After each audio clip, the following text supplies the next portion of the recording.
Good evening दोस्तों, मैं ललनकांत आप सभी को अपने YouTube चैनल आस्था जीएस रिसर्च सेंटर में स्वागत करता हूं। दोस्तों, इन दिनों हम लोग भारतीय इतिहास में प्राचीन भारत का इतिहास पढ़ा रहे हैं और प्राचीन भारत का इतिहास पढ़ने के क्रम में अभी हम लोग दक्षिण भारत का इतिहास रिसेंटली पढ़ रहे हैं। दोस्तों, दक्षिण भारत के इतिहास के संदर्भ में हम बताए थे आप लोगों को कि दक्षिण भारत का इतिहास को दो भागों में बांटकर देखा जाता है। ये दक्षिण भारत का इतिहास का द्वितीय भाग अभी हम लोग पढ़ रहे हैं और दक्षिण भारत का इतिहास का प्रथम भाग हम लोग पूरी तरह पढ़ा चुके हैं, जिसमें हम लोग मुख्यतः 3 राजवंशों के बारे में पढ़े थे: चेर राजवंश, चोल राजवंश और पांड्य राजवंश। परंतु दक्षिण भारत के इतिहास का द्वितीय भाग के अंतर्गत हम लोग 6 राजवंशों के बारे में पढ़ेंगे। पहला है पल्लव राजवंश, जिसके संस्थापक सिंह विष्णु थे। दूसरा वातापी या वादामी के चालुक्य वंश, जिसके संस्थापक जयसिंह या पुलकेशिन प्रथम थे। उसके बाद हम लोग वेंगी के चालुक्य वंश के बारे में पढ़े, जिसके संस्थापक विष्णुवर्धन थे। फिर राष्ट्रकूट राजवंश के बारे में पढ़े, जिसके संस्थापक धंती दुर्ग थे। उसके बाद कल्याणी के चालुक्य वंश के बारे में पढ़े, जिसके संस्थापक तेलप द्वितीय थे। अभी आज जो चौथा लेक्चर जो है दोस्तों दक्षिण भारत का इतिहास का द्वितीय भाग का, ये तीसरा नहीं चौथा लेक्चर है दोस्तों। यहाँ 4 होगा, 3 लेक्चर हम ले चुके हैं और हम बताए थे कि चोल राजवंश जो है दक्षिण भारत के इतिहास का सबसे महत्वपूर्ण राजवंशों में से एक है, इसलिए इसका अकेला एक वीडियो हम बनाएंगे। और दक्षिण भारत का इतिहास का द्वितीय भाग का ये चौथा लेक्चर है। उसके बाद हम लोग दक्षिण भारत का इतिहास को पूरी तरह समाप्त कर देंगे। उसके बाद दोस्तों कश्मीर का इतिहास से संबंधित एक वीडियो बनाएंगे और बंगाल का इतिहास से संबंधित एक वीडियो बनाएंगे। उसके बाद प्राचीन भारत का इतिहास हम लोग पूरी तरह समाप्त कर देंगे। फिर मध्यकालीन भारत के इतिहास से हम लोग प्रारंभ करेंगे। मध्यकालीन भारत का इतिहास 1 महीना पढ़ेंगे। उसके बाद आधुनिक भारत का इतिहास, उसे भी 1 महीना पढ़ेंगे। तो 2 महीना में पूरा इतिहास को हम लोग समाप्त कर देंगे। तब आप देखेंगे दोस्तों कि इतिहास से संबंधित जितने भी आपके प्रश्न आपके एग्जामिनेशन में आएंगे, आप देखेंगे कि हमारा अगर वीडियो, साथ ही हम जो फ्री पीडीएफ उपलब्ध कराते हैं, पीडीएफ का वीडियो से मिलान करते हुए अगर पढ़ लेते हैं 1 बार 2 बार, जब तक समझ में नहीं आता है तब तक वीडियो आप पॉज कर करके या रिप्ले कर करके देख सकते हैं। उससे आपका कॉन्सेप्ट बिल्कुल क्लियर हो जाएगा। और जब हमारे द्वारा पढ़ाया गया इतिहास के तीनों पार्ट, प्राचीन भारत का इतिहास, मध्यकालीन भारत का इतिहास और आधुनिक भारत का इतिहास पूरी तरह पढ़ लेंगे, तो आप देखिएगा कि आपके एग्जामिनेशन में भारतीय इतिहास से पूछे जाने वाले एक भी प्रश्न आपसे नहीं छूटेंगे, क्योंकि हमारी क्लास में उतनी गहराई की होती है कि मैं दावे के साथ कहता हूं कि हमारे द्वारा पढ़ाया गया इतिहास का क्लास अगर आप कर लेंगे तो आपको इतिहास का तो एक भी प्रश्न छूटेंगे नहीं, साथ ही इतिहास के संदर्भ में आपके पास एक बेहतर कॉन्सेप्ट होगा। तो आइए शुरुआत करते हैं दोस्तों। पहला लेक्चर में हम दक्षिण भारत के इतिहास का द्वितीय भाग को सभी राजवंशों के बारे में थोड़ा व्याख्या कर दिए थे तथा यह बताए थे कि दक्षिण भारत के इतिहास के द्वितीय भाग को पढ़ने के क्रम में हम लोग 6 राजवंशों के बारे में पढ़े। पहले लेक्चर में हम लोग सभी राजवंशों का व्याख्या करते हुए पल्लव राजवंश के बारे में पढ़े। द्वितीय लेक्चर में वातापी के चालुक्य वंश और वेंगी के चालुक्य वंश के बारे में पढ़े। तृतीय लेक्चर में हम लोग राष्ट्रकूट राजवंश और कल्याणी के चालुक्य वंश के बारे में पढ़े। आज का चौथा लेक्चर में हम लोग चोल राजवंश के बारे में पढ़ेंगे। तो आइए दोस्तों, बिना कोई समय व्यर्थ गवाए, बिना कोई समय नष्ट किए शुरुआत करते हैं। दोस्तों, आज जो हम लोग राजवंश के बारे में पढ़ रहे हैं उसका नाम है चोल राजवंश। और चोल राजवंश दक्षिण भारत के इतिहास का सबसे महत्वपूर्ण राजवंशों में से एक था। दोस्तों, अगर आपसे पूछा जाए कि चोल राजवंश का आरंभिक संस्थापक कौन था, तो करिकल होगा, जिसको हम लोग चोल राजवंश के दक्षिण भारत के इतिहास का प्रथम भाग के अंतर्गत पढ़े थे कि चोल राजवंश का संस्थापक वहां करिकल होता है। करिकल का शाब्दिक अर्थ दोस्तों जले हुए पैर वाला होता है। लेकिन फिर 500 से 1200 ईस्वी के बीच में चोल राजवंश पुनः उभर कर सामने आता है। और यहाँ पर चोल राजवंश के संस्थापक विजयालय बनते हैं, विजयालय। और इन्हें चोल राजवंश का द्वितीय संस्थापक भी बोला जाता है, जबकि प्रथम संस्थापक करिकल को माना गया। इन्होंने अपनी राजधानी जो बनाया था तंजौर को बनाया था, जिसे तंजावुर भी कहा जाता है, जो तमिलनाडु में है। दोस्तों, चोल राजवंश का प्राथमिक संस्थापक करिकल को बोला गया है और द्वितीय संस्थापक विजयालय को बोला जाता है। यहां लिख दिए हैं दोस्तों, इसको द्वितीय संस्थापक बोला जाता है। इन्होंने एक उपाधि जब अपने राज्य का स्थापना किया था तो इन्होंने नरकेसरी की उपाधि धारण किया था। नरकेसरी की उपाधि किसने धारण किया था? तो विजयालय ने नरकेसरी की उपाधि धारण किया था। उसके बाद दोस्तों एक महत्वपूर्ण युद्ध होता है जिसे तकोलम का युद्ध कहा गया है। चोल राजा परांतक प्रथम एवं राष्ट्रकूट राजा कृष्णतीर्थ के मध्य होता है, जिसमें चोलों की हार हो जाती है। तकोलम का युद्ध में दोस्तों याद रखिएगा, एक महत्वपूर्ण युद्ध है जिसमें चोलों की हार होती है। और यह युद्ध चोल वंश के राजा, एक मिनट दोस्तों,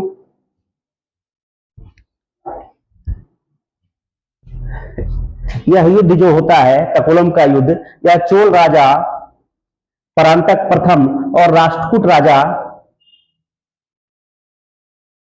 कृष्ण तृतीय के बीच होता है।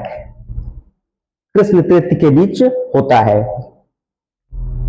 राष्ट्रकूट राजा कृष्ण तृतीय और चोल राजा परांतक प्रथम के बीच तकोलम का युद्ध होता है, इसमें चोलों की हार होती है।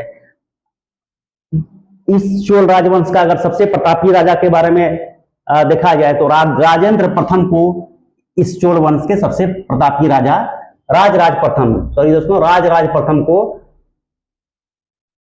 परांतक प्रथम के बाद राजराज प्रथम राजा बनता है। यह शैव धर्म को मानता था। राजराज प्रथम शैव धर्म को मानता था। इन्होंने तंजौर में राजेश्वर मंदिर का निर्माण करवाया था, जो कि एक शिव मंदिर है। तंजौर में राजराजेश्वर मंदिर का निर्माण किसने करवाया था? राजराज प्रथम ने करवाया था, जो कि एक शिव मंदिर है। राजराज प्रथम ने श्रीलंका पर आक्रमण किया था तथा वहां के शासक महिम पंचम को भगाकर वहां के अधिकतर भाग पर अधिकार कर लिया था तथा महिम पंचम जो है दक्षिणी श्रीलंका में भागकर आ जाता है, वहां पर शरण लेता है। तो राजराज प्रथम का इतना खौफ था कि उन्होंने श्रीलंका पर आक्रमण कर दिया था और वहां के शासक महिम पंचम को भागने पर मजबूर कर दिया था तथा वहां के अधिकतम भागों पर अधिकार कर लिया था। उन्होंने श्रीलंका के विजित प्रदेशों को नया प्रांत भी बनाया था, अपने साम्राज्य का एक नया प्रांत बनाया था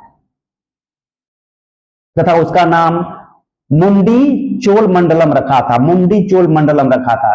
दोस्तों, राजराज प्रथम ने श्रीलंका के विजित प्रदेशों को एक नया प्रांत घोषित किया था जिसका नाम मुंडी चोल मंडलम रखा था। उसकी राजधानी पोलन रुआ को बनाया गया था। दोस्तों, फिर से एक बार मैं व्याख्या कर देता हूं। राजराज प्रथम ने श्रीलंका पर आक्रमण किया था तथा वहां के शासक महिम पंचम को भागने पर मजबूर कर दिया था। वो भाग पर दक्षिणी श्रीलंका के एक जगह पर अपना शरण लेता है और वहां पर लंबे समय तक राजराज प्रथम द्वारा अधिकार किया जाता है। श्रीलंका के विजित प्रदेशों को चोल साम्राज्य का एक नया प्रांत घोषित कर देता है, राजराज प्रथम द्वारा कर दिया जाता है तथा उसका नाम मुंडी चोल मंडलम रखा जाता है और उसकी राजधानी पोलन रुआ को रखा जाता है। दोस्तों, चोल राजवंश के अगर सबसे प्रतापी राजा के बारे में कहा जाए तो राजेंद्र प्रथम को सबसे प्रतापी राजा माना जाता है। सबसे अधिक साम्राज्य का विस्तार इन्होंने ही किया था। राजेंद्र प्रथम ने चोल साम्राज्य का सबसे अधिक विस्तार किया था।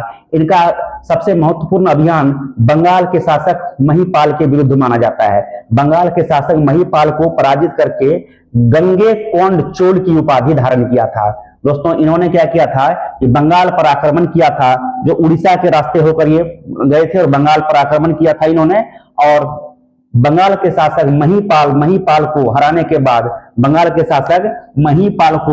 हराने के बाद गंगे कोंड चोल की उपाधि धारण किया था।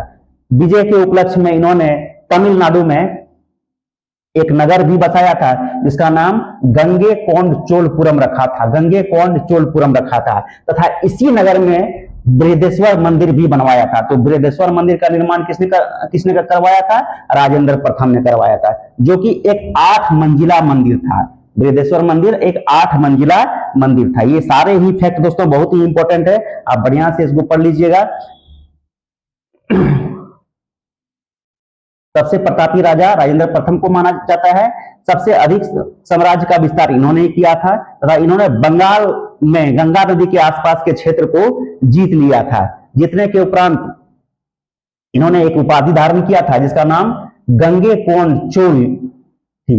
गंगे कोण चोल की उपाधि इन्होंने धारण की बंगाल में गंगा नदी के आसपास के क्षेत्र को जीतने के बाद। विजय के उपलक्ष्य में इन्होंने तमिलनाडु में एक नगर भी बसाया था जिनका नाम गंगे कोण चोलपुरम था। इसी नगर में बृहदेश्वर मंदिर बनवाया था जो कि एक 8 मंजिला मंदिर है, और इसी नगर में चोल गंगम नामक एक विशाल तालाब भी बनवाया था। तो काफी इंपॉर्टेंट फैक्ट है दोस्तों, चोल गंगम नामक विशाल तालाब भी का निर्माण भी करवाया था इन्होंने बंगाल विजय के बाद।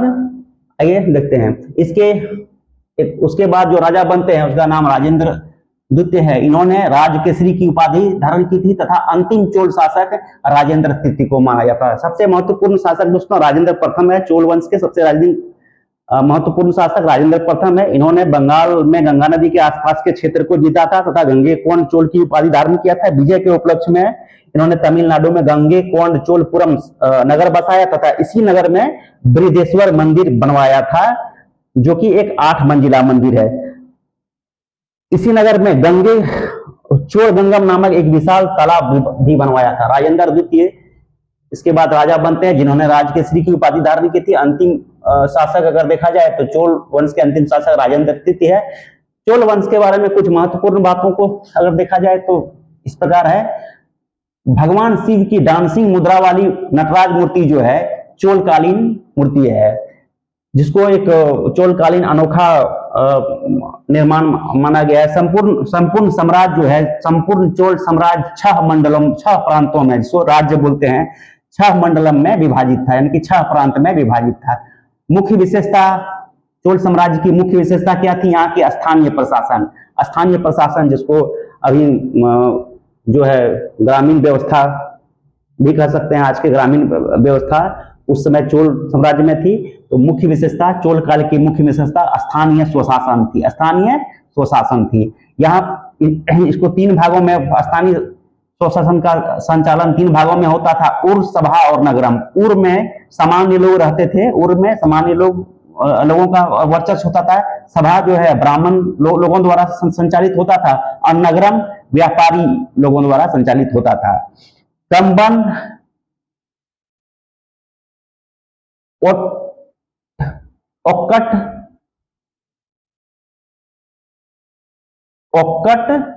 कुट्टम, कंबन, ओक्कट कुट्टम और पुगलेंदी। कंबन, ओक्कट कुट्टम, सॉरी दोस्तों, ये थोड़ा सा उच्चारण में परेशानी होती है, लेकिन याद कर लीजिएगा, बहुत इंपॉर्टेंट है। कंबन, ओक्कट कुट्टन और पुगलेंदी तमिल भाषा के त्रिरत्न कहलाते हैं, जबकि पंप, पौन और रन को कन्नड़ भाषा के त्रिरत्न कहे जाते हैं। ये दोस्तों चोलकालीन से ही संबंधित है। कंबन, ओक्कट कुट्टन और पुगलेंदी को तमिल भाषा के त्रिरत्न कहे जाते हैं, और पंप, पौन और रत्न को कन्नड़ साहित्य के त्रिरत्न कहलाते हैं। कंबन, ओक्कट कुट्टन, पुगलेंदी तमिल साहित्य के त्रिरत्न कहलाते हैं, जबकि पंप, पौन और रन कन्नड़ साहित्य के त्रिरत्न कहलाते हैं। पौन ने शांति पुराण की रचना की है। शैव संत ईशान शिव जो थे, ईशान शैव संत, एक शैव संत होता है, इसका नाम ईशान शिव पंडित रहता है, वो राजेंद्र प्रथम के गुरु थे। शैव संत ईशान शिव पंडित राजेंद्र प्रथम के गुरु थे। चोल प्रशासन के बारे में अगर देखा जाए तो सबसे बड़ा प्रांत होता था जिसको मंडलम कहा जाता था। मंडलम को कोटम में विभाजन किया गया था, और कोटम का विभाजन नाडु में किया गया था, और नाडु का विभाजन कुर्रम में किया गया था तथा यही कुर्रम ही सबसे छोटी इकाई होती थी जो ग्रामीण क्षेत्र होता था। तो ये था दोस्तों आज का क्लास, जिसमें हम लोग चोल साम्राज्य के बारे में बहुत अच्छे से पढ़े। और उसके बाद पढ़ने के बाद हम लोग दक्षिण भारत का इतिहास पूरी तरह खत्म कर दिए हैं। आइए एक बार फिर से हम रिकॉल कर देते हैं।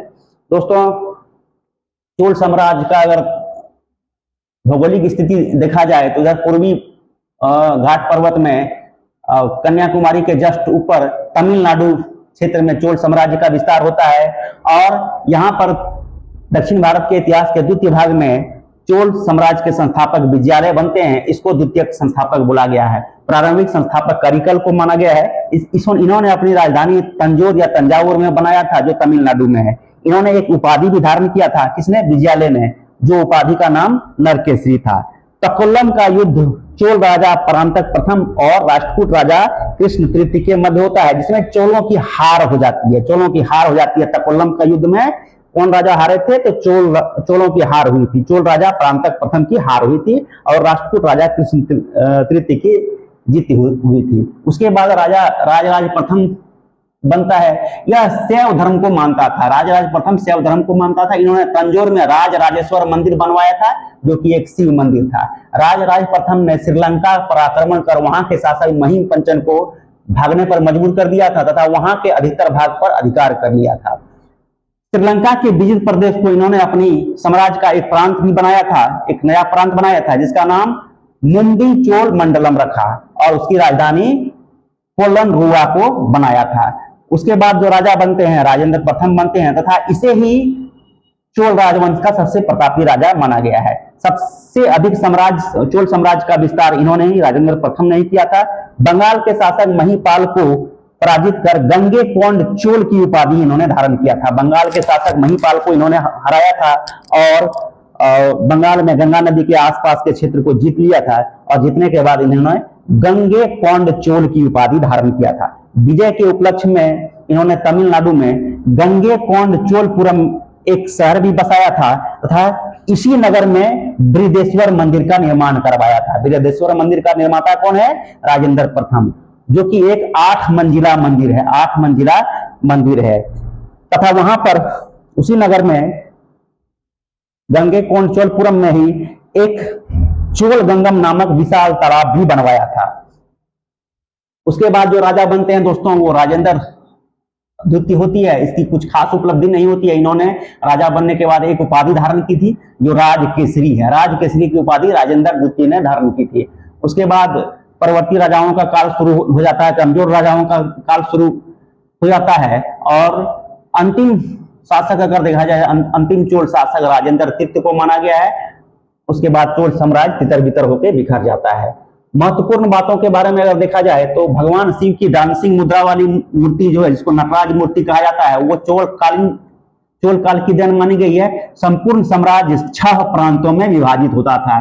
चोल साम्राज्य, ये आपसे पूछ दिया जाएगा दोस्तों, चोल साम्राज्य कितने प्रांतों में विभाजित था? तो 6 प्रांतों में विभाजित था। मुख्य विशेषता यहाँ की चोल साम्राज्य की मुख्य विशेषता अगर देखा जाए तो यहाँ की स्थानीय स्वशासन थी। स्थानीय स्वशासन उर सभा और नगरम में विभाजित होता था। उर सामान्य लोगों की सभा होती थी, जबकि सभा ब्राह्मणों की सभा होती थी, और नगरम व्यापारियों की सभा होती थी। कंबन, ओटन कुटन, कंबन, कंबन, ओकट कुटन और पुगलेंदी को तमिल साहित्य का त्रिरत्न कहा जाता है, जिसका संबंध चोल काल से है। और पंप पौन और रन को कन्नड़ साहित्य के त्रिरत्न कहे जाते हैं। शैव संत ईशान शिव पंडित राजेंद्र प्रथम के, यहाँ पर ये दोस्तों राजेंद्र प्रथम के गुरु कौन थे? शैव संत ईशान शिव पंडित।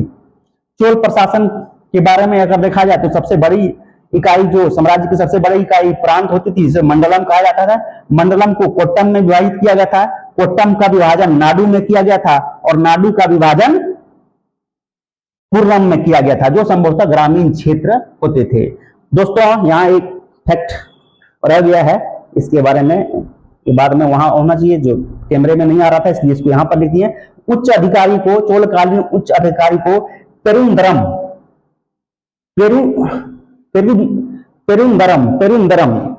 उच्च अधिकारी को पेरुंदरम और निम्न अधिकारी को सेरुंदरम। चोलकालीन उच्च अधिकारी को पेरुंदरम और निम्न अधिकारी को सेरुंदरम कहा जाता था। उडन कुटम जो होते थे एक प्रकार के अधिकारी होते थे जो सदा राजा के पास रहने वाले अधिकारी होते थे। सदा राजा के पास रहने वाले अधिकारी को उडन कुटम कहा जाता था। तो ये था दोस्तों आज का क्लास, जिसमें हमने चोल साम्राज्य के बारे में पूरी तरह पढ़ाकर समाप्त किया और दक्षिण भारत के इतिहास को भी पूरी तरह पढ़ के समाप्त किए। इसके बाद एक लेक्चर कश्मीर का इतिहास के बारे में पढ़ेंगे और एक लेक्चर बंगाल के इतिहास के बारे में पढ़ेंगे। उसके बाद पूरा प्राचीन भारत का इतिहास पूरी तरह हम लोग समाप्त कर चुके हैं। तो ये था दोस्तों आज का क्लास कैसा लगा शेयर कीजिए, सब्सक्राइब कीजिए और अन्य दोस्तों से भी सब्सक्राइब कराइए तथा कमेंट करना ना भूलें। कमेंट से हमें ये पता चलता है दोस्तों की क्लास में क्या सुधार होना है, उसको खुल के आप लिख दें तो नेक्स्ट जो वीडियो होगा उसमें हम सुधार करके प्रस्तुत करेंगे। तो ये था दोस्तों आज का क्लास। अब मैं क्लास समाप्ति की घोषणा करता हूं। Good evening again.